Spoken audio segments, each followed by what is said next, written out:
ઈસુની જય. આવો પ્રાર્થના કરીએ. પિતા પરમેશ્વર, અમે તમારો આભાર માનીએ છીએ, તમારી સ્તુતિ કરીએ છીએ આજના સુંદર દિવસ માટે. નવો દિવસ આપી તમે એમને ધન્ય કર્યા છે પ્રભુજી. તમારો પ્રેમ બતાવી તમે એમને એટલા તો પુણ્યશાળી કર્યા છે પ્રભુજી કે અમે કોઈ પણ બીજી બાબતોને, કોઈ પણ વસ્તુ કે વ્યક્તિઓને વધારે મહત્વ નહીં આપતા તમને વધારે મહત્વ આપીએ પ્રભુજી. તમારા પ્રેમમાં શાંતિ છે, તમારા પ્રેમમાં પૂર્ણ આનંદ છે પ્રભુજી.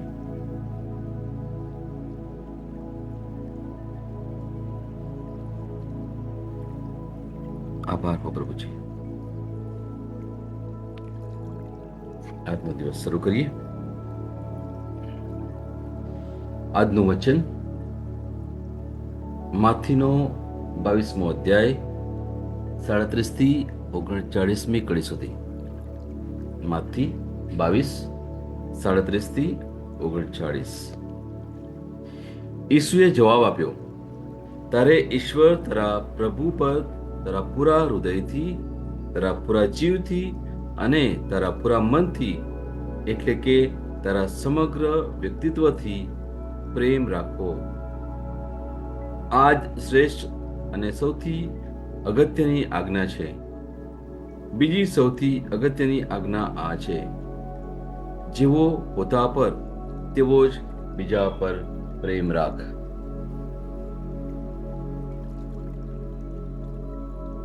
આ જે પ્રભુએ આજ્ઞા આપી છે, આપણને ખબર છે કે આપણી પાસે 10 આજ્ઞાઓ મોશે દ્વારા મળેલી છે, પણ ઈસુ એ આજ્ઞાને પૂર્ણ કરવા માટે આવ્યા હતા.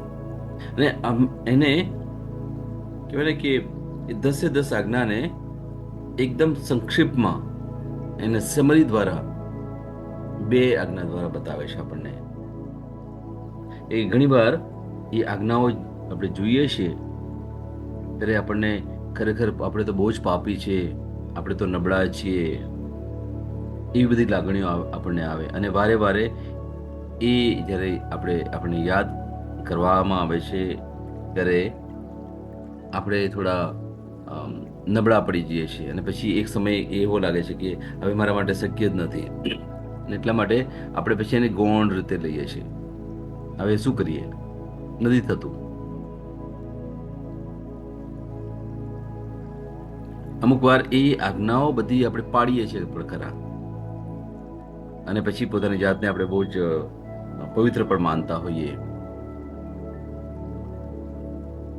પણ અહીંયા ઈસુ જે આપણને વાત કરે છે બહુ સીધી સાદી સરળ ભાષામાં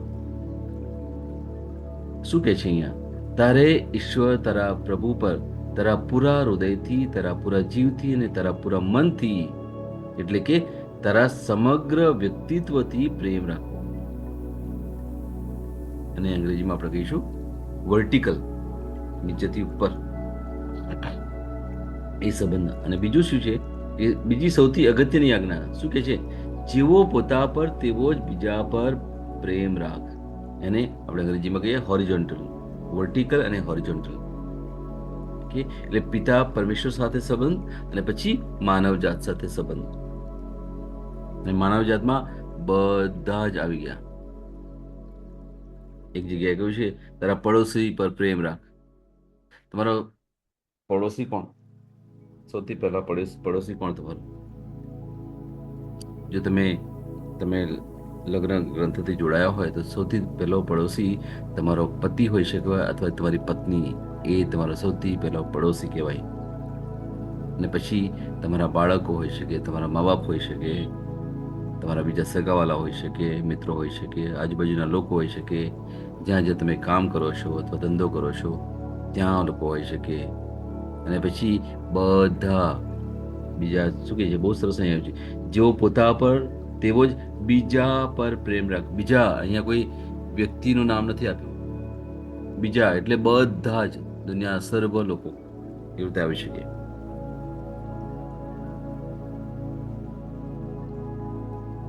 શું થાય છે આપણા જીવનમાં,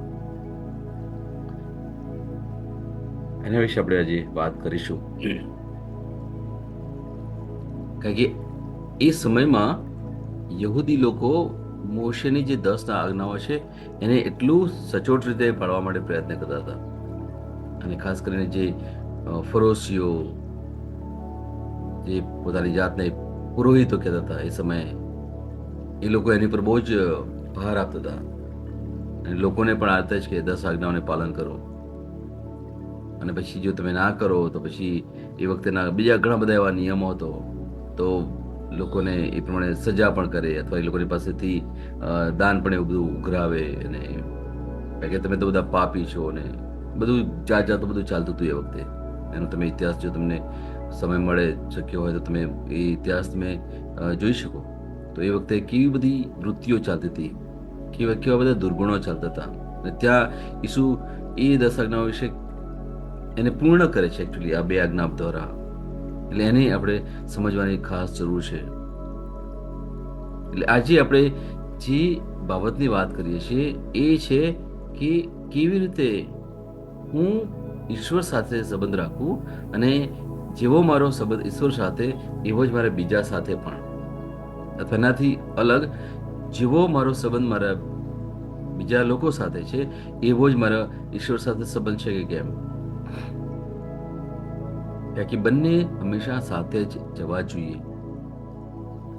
ઘણીવાર આપણે કોઈ પણ એક બાબતને વધારે મહત્વ આપતા હોઈએ. મારો સંબંધ ઈશ્વર સાથે, પછી પેલાની સાથે મારે કદાચ વાતચીત નથી ચાલતી, કે ઘણા વર્ષોથી સંબંધ નથી, તો ચાલશે, પણ મારો તો ઈશ્વર સાથે બહુ સારો સંબંધ છે. કદાચ આવું જો આપણે વિચારતા હોઈએ તો પણ થોડું ધ્યાન રાખવું પડે મારા વાલાઓ. અહીંયા માથીનો 22મો અધ્યાય 37 થી 39મી કડી સુધી જે વાત કરે છે એ ફક્ત 2 જ બાબતની વાત કરે છે. ઈસુ ક્યાંય 10 આજ્ઞાઓ વિશે સીધી વાત નથી કરતા. એમણે એટલે સુધી કહ્યું હતું કે હું એ આજ્ઞાઓને પૂર્ણ કરવા માટે આવ્યો છું, એ નકારવા માટે નથી આવ્યા ઈસુ, પૂર્ણ કરવા માટે. એટલે 2 જ બાબતો આપણે વાત કરી. આપણે ઘણીવાર સાંભળ્યું પણ છે કે ઈશ્વર સાથે પૂરેપૂરો સંબંધ રાખ, અને પછી બીજા લોકો સાથે પણ પ્રેમ રાખ. ઓકે, પણ એનીમાં કદાચ ક્યાંક ને ક્યાંક આપણે ઊણા ઉતર્યા છે કે કેમ, એના વિશે આપણે થોડું વિચારવું પડે મારા વાલાઓ. કારણ કે ઘણી વાર શું થાય છે કે આપણે જે પણ શીખવાડવામાં આવ્યું છે એને આપણી રીતે જ્યારે આપણે સમજતા હોઈએ, માનવની રીતે, ત્યારે ક્યાંક ને ક્યાંક આપણે થાપ ખાઈ જઈએ. એ વિશે થોડું આપણે વિચારવું પડે મારા વાલાઓ. એટલે અહીંયા જે મુખ્ય બાબત આપણે જે સમજવાની જરૂર છે મારા વાલાઓ, એ છે કે જેવો મારો પરમેશ્વર સાથે સંબંધ, એવો મારે બીજા લોકો સાથે સંબંધ છે કે કેમ. અથવા બીજાની સાથે મારો એટલો સારો સંબંધ નથી, અને હું એવું પોતાની જાતને બતાવો કે હું પરમેશ્વર બહુ જ પ્રેમ કરું છું. અહીંયા પરમેશ્વર આપણને કોઈ કે ટકોર નથી કરતા, પણ કંઈક સલાહ આપે છે. અને સલાહ શું છે? એક કહીએ ને થોડું ઓર્ડર જેવી, હુકમ જેવી સલાહ છે. અહીંયા આપણે એના વિશે વાત કરવાના છે. અને સાથે સાથે બીજા અમુક વચનો પણ આપણે લઈએ છીએ. જોઈએ આપણે યોહાનનો 15મો અધ્યાય અને એની 5મી કડી લઈએ. જો અહીંયા શું કહે છે? યોહાન 15:5. હું દ્રાક્ષનો વેલો છું અને તમે ડાળીઓ છો. જે મારામાં વસે છે અને જેનામાં હું વસું છું તે જ પુષ્કળ ફળ આપી શકે છે, કારણ મારાથી અલગ રહીને તમે કશું જ કરી શકતા નથી. સમજ પડી જાય છે આપણને કે શું કરવાનું છે આપણે. અને એમાં તો તમને સમયે સમયે આપણને બધાને સમજૂતી મળે છે. ત્યારે જ્યારે જ્યારે શાસ્ત્ર પાઠો આવે છે ત્યારે આપણને ઘણું બધું કહેવામાં આવે છે. મુખ્ય બાબત એ જ સમજવાની જરૂર છે માલો, કે ઈશ્વર સાથે આપણે જોડાયેલા રહેવું જ પડે. દરેક સમયે એક ક્ષણ પણ આપણે એમનાથી અલગ રહી ના શકીએ. આપણા મનથી જ્યારે આપણે ચાલીએ, ઓકે, કે ભાઈ હું જે કરું એ જ બરોબર, તો એ આપણે શું કે એને અલગ શબ્દથી બોલીએ કે સગવડિયું જીવન જીવતા હોઈએ આપણે. હું તો દેવળમાં જાઉં છું ને, હું તો પ્રાર્થના કરું છું ને, હું તો આ કરું છું ને તે કરું છું ને ઉપવાસ પણ કરું છું ને અઠવાડિયામાં 1 2 3 પતા નહીં કેટલા, અને બસ એટલે મારું જીવન તો સંપૂર્ણ છે. હું તો પ્રભુ તો મને બહુ પ્રેમ કરે, હું પણ પ્રભુને બહુ પ્રેમ કરું, પતી ગયું. પણ ક્યાંક મારો કોઈ વ્યક્તિ સાથે જાણે અજાણે કોઈને મેં દુઃખ આપ્યું છે અથવા કોઈ વ્યક્તિ સાથે મારો અણસંબંધ છે, તો મારે આજે વિચારવું પડે. કહ્યું એ પ્રમાણે કે આપણે ઘણી બધી રૂઢિઓમાં પડેલા એટલા છીએ કે એ કરવાથી હું સંપૂર્ણ છું. મેં બધું કરી દીધું મારું. કદાચ દાન આપવાનું હોય તો મેં દાન તો આપી દીધું ને, પછી આવે મારે શું કરવાનું, પતી ગયું. ભલાઓ ક્યાંક ને ક્યાંક આપણે થાપ ખાઈ જઈએ છીએ આપણા જીવનમાં ઈશ્વર સાથે સંબંધ રાખવામાં. અહીંયા આ જે બાબત છે એ સમજવાની જરૂર છે ભલાઓ. આ બધા પડકારો છે ભલાઓ. આમાં આમાં મારું કશું છે નહીં કે હું કહું છું આ બધું, ના. આ ઈશ્વરના વચનો દ્વારા આપણને આ જાણવા મળે છે કે આપણે તો પ્રભુની સાથે જોડાયેલા રહેવાનું છે, તો જ આપણને આપણા જીવનમાં સફળતાઓ મળશે, તો જ આપણને પુષ્કળ ફળ મળશે. કે જો આપણે એમનાથી અલગ રહીએ ને તો આપણે કશું મેળવી નહીં શકીએ. એક બીજો વાંચન લઈએ, યાકૂબનો 4થો અધ્યાય એની 8મી કડી. યાકૂબની 4થો અધ્યાય એની 8મી કડી. જો શું કહે છે, ઈશ્વરની પાસે આવો એટલે તે તમારી પાસે આવશે. ઓ પાપીઓ, તમારા હાથ ચોખ્ખા કરો. ઓ દંભીઓ, તમારા હૃદયો શુદ્ધ કરો. કેટલું ખતરનાક છે. અમુક વાર આપણને શું કે બહુ જ સારો બોધ મળતો હોય, અને અમુક વાર વાર્તાઓ હોય, અમુક વાર જોક થતા હોય, ત્યારે આપણને લાગે વાવ કેટલું સરસ છે. અમુક વાર મેં સાંભળ્યું છે બધું, અને જોક થતા હોય, લોકો હસતા હોય ને સારું છે. ઓકે, અમુક વાર જ્યાં સુધી તમને મનને સારું લાગે ઓકે ત્યાં સુધી સારું છે.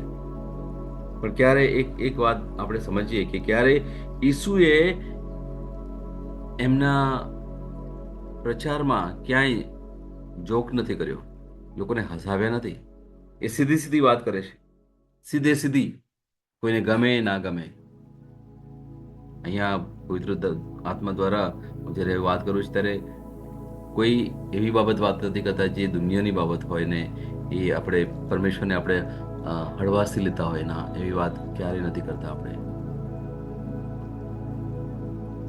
કે આપણે જે પ્રભુમાં માનીએ છીએ એ બહુ જ પવિત્ર છે, બહુ જ મહાન છે, બહુ સર્વશક્તિમાન છે, અને એ જ આપણું તારણ કરી શકે, એ જ આપણને મુક્તિ આપી શકે. એમને આપણે હળવાશમાં ના લઈ શકીએ મારા વાલાઓ.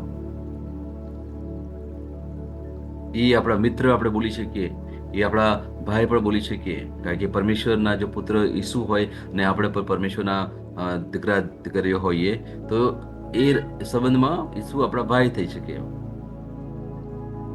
પણ એમને તમે મિત્ર બોલો, એમને ભાઈ બોલો, એને ગોવાળ બોલો, કે તમે કોઈ પણ ઈસુને એ નામ આપો, પણ એને આપણે દુનિયાની રીતે જોઈ ના શકીએ. કારણ કે એમનું જે વ્યક્તિત્વ છે એ પોતે એક એવા છે જે આપણાથી ઘણા પવિત્ર છે, ઘણા ઉત્તમ છે. એ આપણા પ્રભુ છે, એ આપણા પરમેશ્વર છે. એમના દ્વારા જ આપણને મુક્તિ મળે. એટલે એમને આપણી જાત સાથે એટલું સીધું સરખાવી ના શકીએ. કે કંઈ પણ હોય, આપણે માનવ છીએ અને એ પરમેશ્વર છે.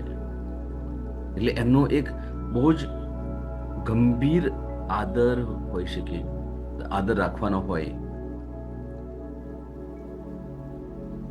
એટલા જ માટે હું કહું છું કે એમને આપણે બહુ કે અમુક વાર આપણા વાણી વર્તન દ્વારા અથવા રૂઢિઓ દ્વારા એમને કે એક અલગ કક્ષાએ મૂકી દીધેલા છે. અને જ્યાં પિતા પરમેશ્વર, પ્રભુ ઈસુ અને પવિત્ર આત્માનું નામ આવે, એમની જગ્યાએ કદાચ બીજી બાબતોને આપણે ઘણી બધી મૂકી દીધી છે, અને પછી આપણે ઈસુને એ પડદા પાછળ કરી દીધા છે.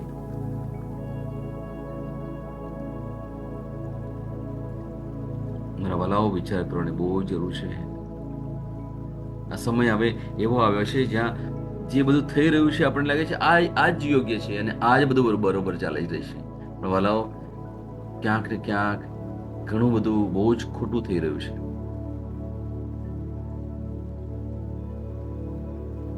આ સમય છે, આ એક એવી જગ્યા છે જ્યાં આપણે ફક્ત પરમેશ્વરને મોટા કરીએ છીએ, પરમેશ્વરને માન આપીએ છીએ, બીજી કોઈ પણ બાબતને માન નથી આપતા, કોઈ પણ બાબતને નહીં. કારણ કે જે બાઇબલમાં લખ્યું છે એના વિશે જ હું વાત કરી શકું. બાઇબલમાં જે નથી એના વિશે આપણે ક્યારે વાત ના કરી શકીએ. અથવા બીજું કે બાઇબલમાં જે લખ્યું છે એનો આપણે બીજી રીતે એની સમજૂતી ના લઈ શકીએ. બાઇબલ જે કહે છે એની સીધી સમજૂતી આપણે પવિત્ર આત્મા દ્વારા જ લઈ શકીએ, એ વગર ના કરી શકીએ. મારા વાલાઓ, બહુ જ ગંભીર બાબત છે, બહુ જ ગંભીર બાબત છે.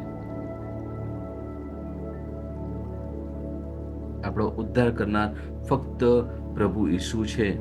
પરમેશ્વર અને આપણી વચ્ચે જે કહેવાય ને મીડિયેટર, અંગ્રેજીમાં મીડિયેટર કહેવાય અથવા ગુજરાતીમાં મધ્યસ્થી જે કરનાર છે એ ફક્ત પ્રભુ ઈસુ ખ્રિસ્ત જ છે, બીજા કોઈ નથી,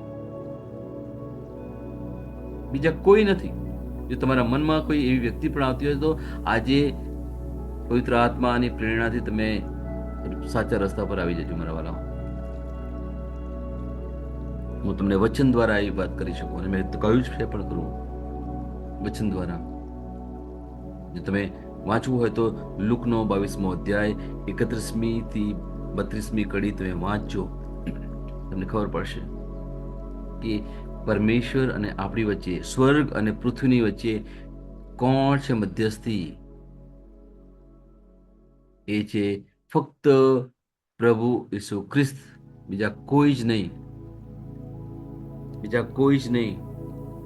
અને જો તમે એવી રૂઢિઓમાં, એવા વાળાઓમાં પડ્યા હોય તો આજથી જાગી જજો. પહેલા આપણે આત્માને આપણે ઉજાગર કરીએ, પછી આપણે બીજાની પાસે જઈએ. પહેલા આપણા આત્માને આપણે સભાન કરવાનો છે, આપણે પહેલા એ સમજૂતી કેળવવાની છે, પછી તમે બીજાની પાસે જઈ શકો. જોઈએ એક સ્તોત્ર સંહિતા અથવા ગીતશાસ્ત્ર 145 લઈએ, જો શું કહે છે એ પણ જોઈએ. 145 એની 8મી કડી. પ્રભુ કૃપાળુ અને દયાળુ છે, તે મંદ રોષી અને પ્રેમથી ભરપૂર છે. એટલે રોષ કરવામાં ઉણા છે, ઓકે, અને પ્રેમથી ભરપૂર છે. શું કહે છે આ?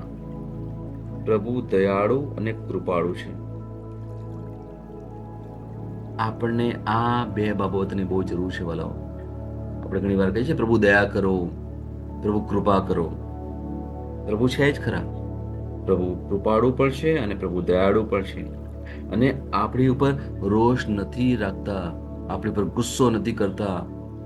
આપણે ગમે તેટલી વાર આપણે પડી જઈએ છીએ, ગમે તેટલી વાર આપણે ઈશ્વરથી દૂર થઈ જઈએ છીએ, આપણા મનથી, આપણા વિચારને વાણીથી, છતાં પણ એ આપણને દોષ નથી આપતા. કારણ કે એમને ખબર છે કે આ મારો દીકરો અથવા મારી દીકરી એ કેટલી નબળી છે. મારે ફક્ત શું કરવાનું? ફક્ત પ્રેમ જ કરવાનો છે.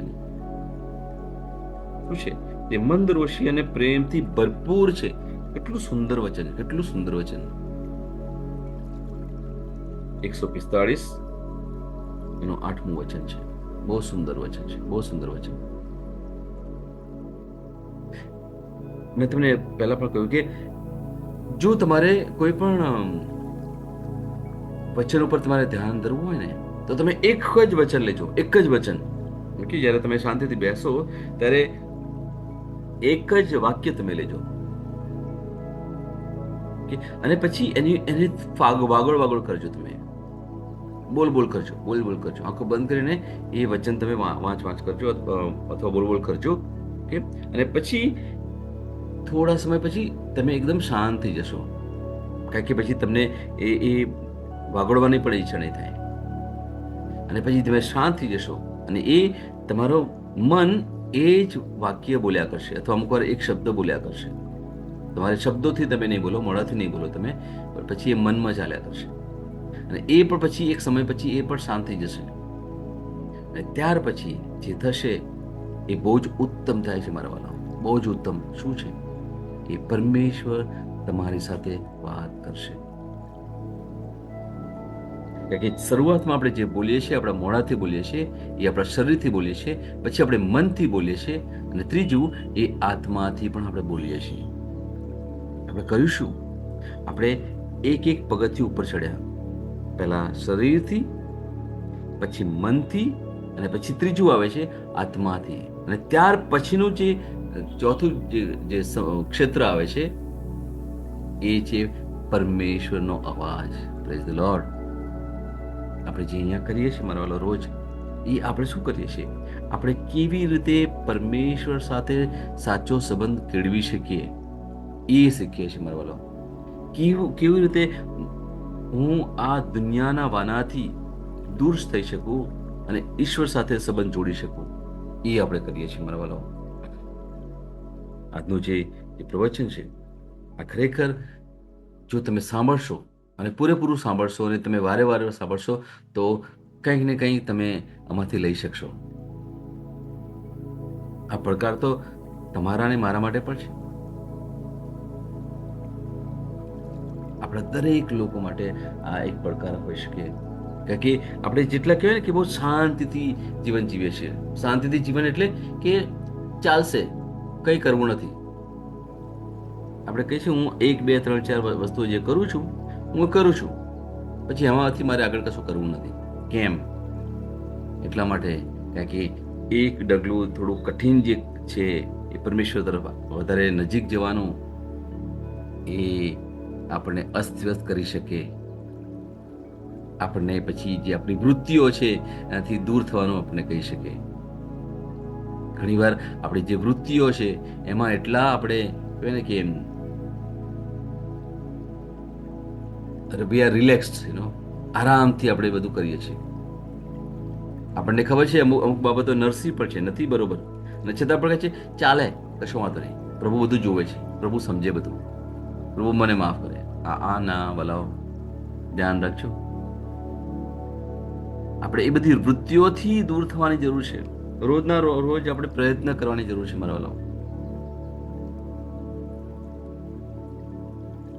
અને આપણે પોતાની જાત ઉપર થોડો વિચાર કરવાનો છે કે મારી સાથે શું થઈ રહ્યું છે, શું થઈ રહ્યું છે મારી સાથે.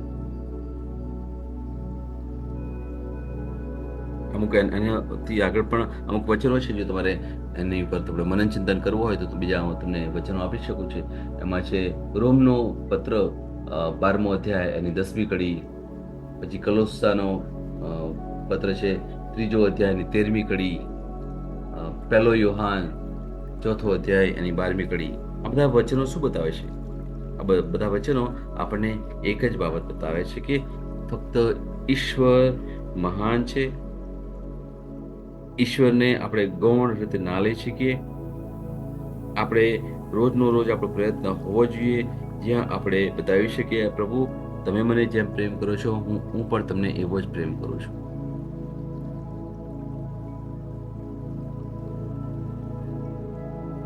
આપણા જે વિચારો છે એ કેવા પ્રકારના છે આજે થોડું વિચાર કરવું પડે. મારી પોતાની ઈચ્છાઓ, મારી માંગણીઓ, એ મારી જે તમન્નાઓ છે, મારી આશા છે, એ ઈશ્વરની ઈચ્છા સાથે સુસંગત છે કે કેમ, એ આપણે વિચારવું પડશે. ઈશ્વર ઈચ્છે છે કે આ બધું જો મને મળે તો એ દ્વારા હું ઈશ્વરનો પ્રેમ મેળવી શકું અથવા ઈશ્વરની સાથે એક થઈ શકું. વિચારવાનું છે. અમુક અમુક બાબતોને આપણે વિચારીએ આજે કે મારા બલિદાન પ્રભુ માટે કેવા પ્રકારના છે. હું જે કંઈ કરું છું એ પ્રભુ માટે કેવું છે.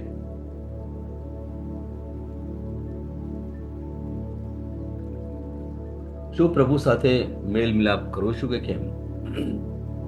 તો પ્રભુની ઈચ્છા પ્રમાણે જીવન જીવું છું કે મારી સ્વાર્થી લાગણીને લીધે હું બધી પ્રાર્થનાઓ કરું છું અથવા હું ચર્ચમાં પણ જાઉં છું?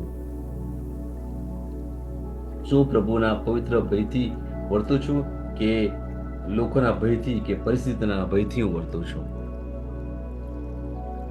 અમુક પ્રશ્નો આપણે આજે કરવા પડશે મારા વાલાઓ. આપણે જે વાત કરીએ છીએ મુખ્ય આજે એ છે ઈશ્વર સાથેનો સંબંધ અને બીજા સાથેનો સંબંધ. અને ઘણીવાર એક કૃષ્ણની રીતે પણ જોઉં છું. એક છે એને સીધું અને બીજું છે આડું. ઓકે, એક છે એને અંગ્રેજીમાં કહીશું વર્ટિકલ અને હોરિઝોન્ટલ. આજે ક્રુસ પણ આપણને આ જ પેલી ઈશ્વરજી આપણને બે આજ્ઞાઓ આપી છે ને એ બતાવે છે. જ્યારે પણ તમે કૃષ્ણ જુઓ ને ત્યારે ચોક્કસ જે આપણે જોઈએ છે એ છે પ્રભુ ઈશુનું બલિદાન. પણ એની સાથે આજે પણ એક નવું આપણે શીખીએ કે જ્યારે કૃષ્ણ જોઈએ ત્યારે પ્રભુએ જે બે આજ્ઞા આપી છે એને પણ આપણે જોઈ શકીએ કે ઈશ્વર સાથે પૂરેપૂરો સંબંધ, પૂરા મનથી, પૂરા હૃદયથી, પોતાની જાતથી. અને બીજું કે જેમ હું મારી જાતને પ્રેમ કરું છું એવો જ હું બીજાને પણ પ્રેમ કરું. આજનો આ સુંદર સંદેશ પ્રભુ આપણને આપણા જીવનમાં આપે છે ત્યારે પ્રભુને આપણે આભાર માનીએ અને પ્રભુની પાસે આપણે વિનંતી કરીએ. કારણ કે ઘણી બધી એવી બાબતો છે, ઘણી બધી એવી વૃત્તિઓ આપણા જીવનમાં છે જ્યાં આપણે સાચા અર્થમાં પરમેશ્વરના નથી અથવા પરમેશ્વરના રસ્તા પર આપણે નથી ચાલતા. ત્યારે પ્રભુની પાસે આપણે વિનંતી કરીએ કે પ્રભુ તમે મને સહાય કરો. પ્રભુ તમે મને એવી બુદ્ધિ શક્તિ, એવી પ્રેરણા આપો જેથી હું મારી જે વૃત્તિઓ છે, મારા દુર્ગુણો છે એનાથી સભાન થાવું અને એને હું એક પછી એક બધું છોડી દઉં. તમે જેમ ઈચ્છો છો બાઇબલના વચનો દ્વારા મારે જે રીતે જીવન જીવવાનું છે એ પ્રમાણે હું જીવું. હું મારી જાતને એવું ક્યારેય ના માનું કે હું પવિત્ર છું, કે હું ક્યારેય પાપ નથી કરતો. મારી વૃત્તિઓ છે, મૂળભૂત વૃત્તિઓ, જે આદમની વૃત્તિઓ મારામાં પડેલી છે, ત્યાં હું પરમેશ્વરે મને પ્રેમ કર્યો છે. હું ઈશુના લોહી દ્વારા પવિત્ર તો થયો છું અથવા થઈ છું, ને છતાં પણ પેલી વૃત્તિ તો છે જ.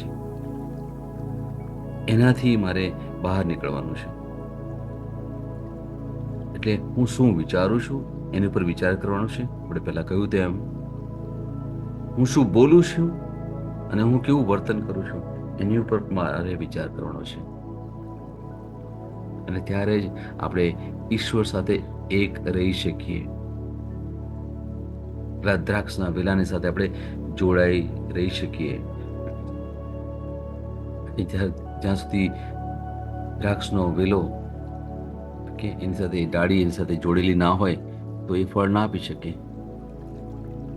અને અત્યાર સુધીમાં આપણે જે પણ ફળ મળ્યા છે એ પ્રભુની દયા છે, પ્રભુની કૃપા છે.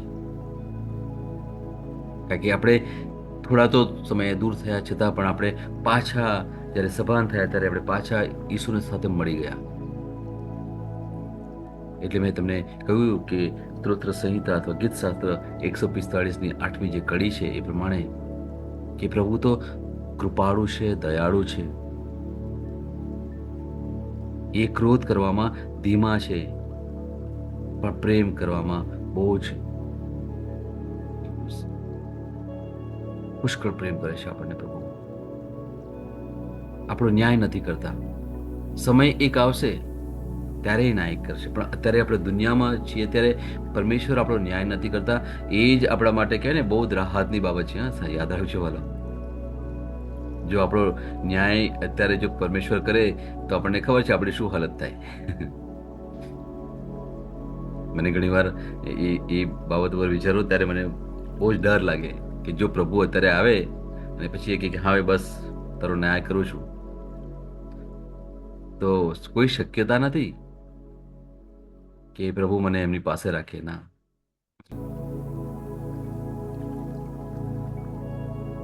આપણું જે જીવન છે, રોજનું જે જીવન છે એ પરમેશ્વર સાથે કેવી રીતે હું સતત જોડેલો રહું.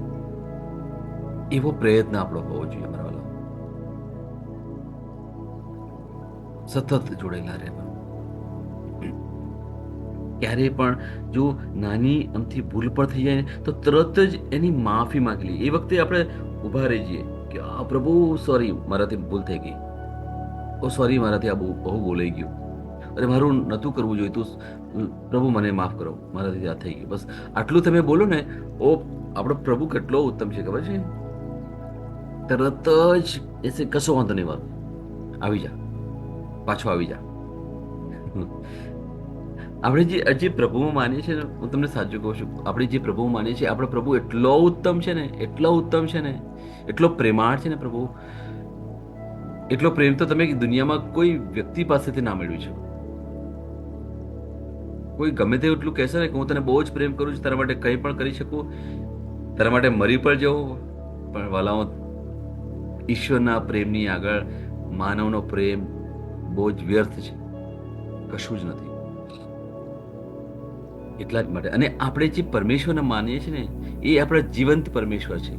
આપણે કોઈ કોઈ હવામાં કે કોઈ આપણે બનાવેલા પ્રભુ નથી. ના ના ના, યાદ રાખજો, એ અદ્રશ્ય છે. ચોક્કસ આપણે જોઈ જ નથી શકતા, પણ ચોક્કસ આપણે અનુભવી તો શકીએ જ છીએ. હવાને તમે જુઓ છો, છતાં પણ તમે એને અનુભવો તો છો. શ્વાસને તમે જુઓ છો, છતાં પણ આપણે દર ઘડીએ શ્વાસ તો લઈએ છીએ.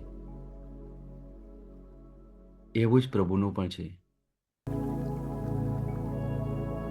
આપણા જીવંત પ્રભુ છે. અને એમણે કેવી રીતે બતાવ્યું? આજથી 2026 વર્ષ પહેલા એમણે પોતાના પુત્રને, એકચ્યુઅલી સાચા અર્થમાં જોઉં તમને, એ પોતે પૃથ્વી પર આવ્યા, માનવ જાતનું એટલે કે ગ્રહણ કરીને પોતે માનવ બનીને આવ્યા. એથી ઉત્તમ શું હોઈ શકે વાલાઓ આપણા માટે? અને એ પરમેશ્વરમાં જ્યારે આપણે માનતા હોય, જે સાચા પરમેશ્વરને માનતા હોય, એ જે કંઈ થયું, આપણો ઇતિહાસ આપણી પાસે છે. આપણા સર્વ પાપ, આપણા સર્વ દુર્ગુણો, આપણી સર્વ નબળાઈઓ બધું એમણે ક્રુસ પર લઈ લીધું અને એમના લોહીથી આપણને શુદ્ધ કર્યા છે. બસ આ જ બાબત આપણા માટે બહુ જ મહત્વની છે. બીજી કશી બાબત તમે કદાચ ના જાણતા હોય અથવા તમે જાણવી પણ નથી તો ચાલશે. જે કહ્યું એ પ્રમાણે કે પરમેશ્વર અને આપણી વચ્ચે જે મધ્યસ્થી છે એ ફક્ત ખ્રિસ્ત ઈસુ જ છે, બીજા કોઈ જ નહીં. હું તો છે ને ઢંઢેરો પીઠાવું આવું કહેવા માટે, કારણ કે જે ચાલી રહ્યું છે ને એથી મને ખરેખર બહુ દુઃખ થાય છે. સ્વર્ગ અને પૃથ્વીની વચ્ચે જે વ્યક્તિ છે એ છે પ્રભુ ઈસુ ખ્રિસ્ત, જે ક્રુસ પર જોડાયા ત્યારે એ પૃથ્વી અને સ્વર્ગની વચ્ચે હતા. અને એ વાસ્તવિક રીતે આપણને બતાવે છે કે એ જ મધ્યસ્થી છે, એ જ મધ્યસ્થી છે. વચન પણ કહે છે એ પ્રમાણે, લુકનો 22મો અધ્યાય 31 ને 32મી કડી પ્રમાણે, કે પ્રભુ આપણા માટે, પ્રભુ ઈસુ આપણા માટે પ્રાર્થના કરે છે, બીજા કોઈ નથી કરતા. બાઇબલને અનુસાર રૂપે હું બાઇબલને જ શું કે હંમેશા બતાવું છું, એના વચનો જ બતાવું છું. બીજી કશી કોઈ પણ બહારની બાબતો હું માનતો પણ નથી અને બતાવતો પણ નથી. પ્રભુ ઈસુ ખ્રિસ્ત દ્વારા જ આપણે સ્વર્ગને પામી શકીએ. પ્રભુ ઈસુ ખ્રિસ્ત દ્વારા જ આપણે પરમેશ્વરની પાસે જઈ શકીએ. એ વગર બીજી કોઈ પણ બાબત નથી. છેલ્લે મારે તમને એ પણ વાત કરવી છે, જો ઘણા આપણા બિન ખ્રિસ્તી ભાઈ બહેનો પણ છે, એ લોકો પથ્થરને પણ પૂજે છે. એમને ખબર છે કે પથ્થર એ સાચા ભગવાન નથી. એ પથ્થર છે, ક્યારે ખાઈ ના શકે, બોલી ના શકે, સાંભળી ના શકે, કશું ના કરી શકે. પણ એ શું કરે છે? એ ફક્ત આંધળો વિશ્વાસ કરે છે. સૃષ્ટિની દરેક ઘણી બધી બાબત વસ્તુઓમાં એ પરમેશ્વરને જુએ છે. એ ખાલી આંધળો વિશ્વાસ કરે છે એટલે એમના જીવનમાં થાય છે. આપણી પાસે કોઈ પથ્થર નથી, મૂર્તિ નથી, કોઈ એવો ફોટો નથી. આપણી પાસે સાક્ષાત પરમેશ્વર, જીવંત પરમેશ્વર છે, જેને આપણે નરી આંખે જોઈ ના શકીએ, પણ આત્માની આંખથી આપણે એમને જોઈ શકીએ, આત્માના કાનથી આપણે એમને સાંભળી શકીએ, આત્મા દ્વારા આપણે સ્પર્શી શકીએ, એમને મહેસૂસ કરી શકીએ. એ છે આપણા સાચા પરમેશ્વર. અને છતાં પણ જો આપણે પેલી રૂઢિઓમાં પડ્યા હોય તો પછી વિચારવું પડે મારા વાલાઓ. આજનું જે પ્રવચન છે, મને ખબર નથી કે મારા દાદા પરમેશ્વર કંઈક આવું વાત કરશે. સૌથી પહેલા મારા માટે પડકાર છે, પછી તમારા માટે. શક્ય હોય તમે આખું પ્રવચન સાંભળજો, કે પરમેશ્વર ક્યારેય આપણને ગલગલિયા ના કરે, સારું સારું બોલીને આપણને મજા ના કરાવે. પરમેશ્વર સીધી સીધી વાત કરે છે, સીધી વાત કરે છે. જો જ્યાં ખોટું થતું હશે ચોક્કસ કહેશે કે આ ખોટું છે, જ્યાં સારું હશે કે છે હા વાલા બહુ સારું કરું છું. ખોટાને ક્યારેય સારું ના કહી શકે. એ આપણો પરમેશ્વર. એ ક્યારેય ચાલશે ના કરે. એ 50-50% નું ના કરે. એ જે સાચું છે સાચું છે, ખોટું ખોટું છે. એક વચન પણ કહે છે, હા તો હા, ના તો ના. આ પરમેશ્વર બોલે છે.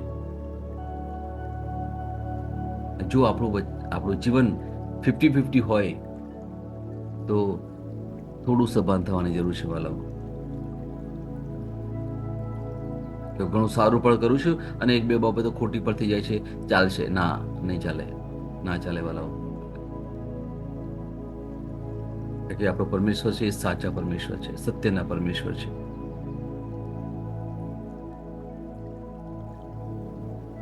આવો આપણે પરમેશ્વર પાસે આજીજી કરીએ કે પ્રભુ, તમે મારા પરમેશ્વર છો, હું જાણું છું. તમે મને પુષ્કળ પ્રેમ કરો છો, હું જાણું છું. તમે શાંતિદાતા છો, તમે આનંદ સ્વરૂપ છો પ્રભુ, હું જાણું છું. પ્રભુજી, તમારા જે ગુણ છે એ ગુણ મારામાં આવે એના માટે તમે મને સહાય કરો પ્રભુજી.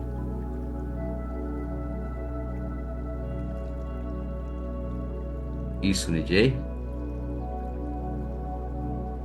આવો આપણે વચનો દ્વારા ઘોષણા કરીએ. તમે એ રીતે બોલો કે અર્થપૂર્ણ રહે. 8મો દિવસ, વિશ્વાસ ઘોષણા. હું જાહેર કરું છું કે મારા જીવન માટે પ્રભુની યોજના પૂર્ણ થઈ છે. તે લોકો, નિરાશાઓ અથવા પ્રતિકૂળતાઓ દ્વારા બંધ થતું નથી. મારી પાસે દરેક સમસ્યાનો ઉકેલ છે. તેમના લેખિત શબ્દમાં યોગ્ય લોકો અને યોગ્ય વિરામ મારા માર્ગમાં છે. હું મારા દૈવી ભાગ્યને પરિપૂર્ણ કરું છું. આ મારી ઘોષણા છે. દૈવી સ્વાસ્થ્ય કબૂલાત. જે મારામાં છે તે આ દુનિયામાં છે તેના કરતાં મહાન છે. તેથી માંદગી મારામાં રહી શકતી નથી. મારા માથાથી મારા પગના તળિયા સુધી મારા શરીરમાં પ્રભુનું જીવન છે. હું જીવું છું અને અલૌકિક, દૈવી અને સંપૂર્ણ સ્વાસ્થ્યમાં હંમેશા માટે ચાલું છું. આમેન. હું જે પણ ઈસુના નામ પર બોલું તે થશે જ. હું મજબૂત છું, હું તંદુરસ્ત છું, હું ધન્ય છું, હું સમૃદ્ધ છું, હું શક્તિશાળી છું, હું અભિષિક્ત છું, હું મુક્ત છું, હું પ્રભુનો વિશ્વાસી છું, હું પ્રભુ અને મનુષ્ય દ્વારા પ્રિય છું. હું જે જોઉં છું તે નથી બોલતો, પણ જે જોવા માંગુ છું તે બોલું છું. હું એક અવિભાજ્ય બીજ છું. હું મારા પ્રભુના ઘરમાં સારી જમીન પર રોપાયો છું. હું મારા ઈશ્વરની વાડીમાં નારિયેળના ઝાડની જેમ ફૂલું ફાલું છું. હું ખરા સમયમાં મબલક પાક આપું છું. હું પ્રભુમાં તાજા લીલા વૃક્ષો જીવો છું. હું વૃદ્ધાવસ્થામાં પણ ફળદાયક રહીશ. મારા પાન કદી નહીં ખરમાય. હું જે પણ પ્રભુ ઈસુના નામમાં કામ કરીશ તેમાં સફળ થઈશ. ઈસુના નામમાં વસ્તુઓ હંમેશા મારા માટે કામ કરી રહી છે. હું ખ્રિસ્ત ઈસુમાં દરેક આત્મિક આશીર્વાદ મેળવનાર છું. હું મારા મનને ખ્રિસ્તના મન જેવું સંપૂર્ણ થવાનું કહું છું અને તેને નિર્દેશ આપું છું કે તે પ્રભુના વચનો દ્વારા ચાલે. હું મારા રજ્જુ અને ચિતાને જીવનની વાત કરું છું. હું મારા સ્નાયુઓ અને અસ્થિબંધન માટે તાકાત બોલું છું. હું મારા હૃદય સાથે જીવન શક્તિની વાત કરું છું.